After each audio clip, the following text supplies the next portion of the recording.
kafin ka kai faɗin na tuba, ko an sa ai ma kwalkwaban ka samar kwalba. In dai ba kanka cikin mangyada ba mai sanyi ba, ka kai bayani sai in jikin ka bai sami ba.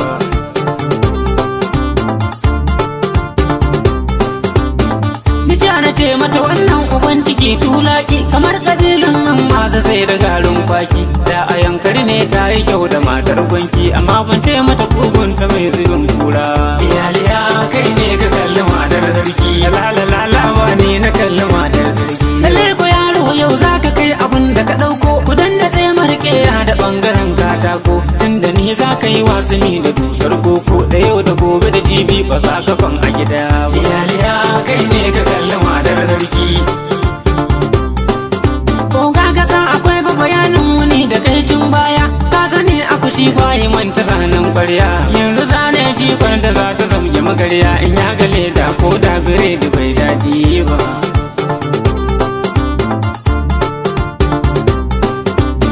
Batun jikon nan da kai wa bishiya ta yi bawo, na ga kazar da ka samu goro ba ta dawo. Za na fara gyaɗan nan saboda tsadar bawo, in kunce kulli ba shawara nake nema ba.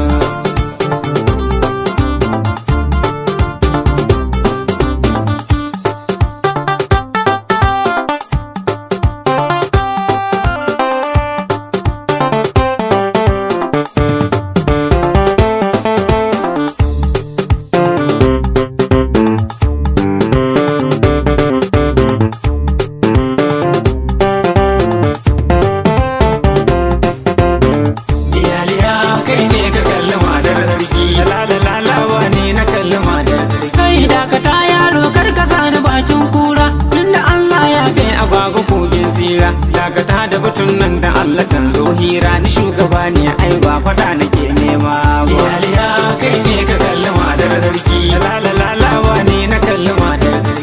Ba fahimta ba wai me ake nufi ne sarki, yaya sai yi bayani kana taɓa mai birki. Tuntunin da amana da ina ta mafarkin akwai abin da yake kai ya zo da ban gano ba. Iyaliya kai ne ka kalli matar sarki, lalalala ne na kalli matar sarki. A'a wato bayanin da yake nufi akwai wata rana, ne da wan mai da waziri za mu taron suna. Sai kwatsam na ga kaza baka tana kallo na, dai shiru na yi zugun na waiwaya bayana. Na san magauta kuma sun daɗe suna nema na, to a sa'in kuma goruba tana hannu sai na jefi kazar ba wai yana nufin komai ba. Iyaliya kai ne ka kalli matar sarki, lalalala ne na kalli matar. Jama'a na tsayar da batun nan ku daina zargin ɗana, yana da tarbiyya kar a dagula mai suna. Zo ta honan dan baba marmako ta waje na, ku jala yaro ba shi ya kalli matata ba. Iyaliya kai ne ka kalli matar sarki, ku jala yaro ba shi ya kalli matata ba. Iyaliya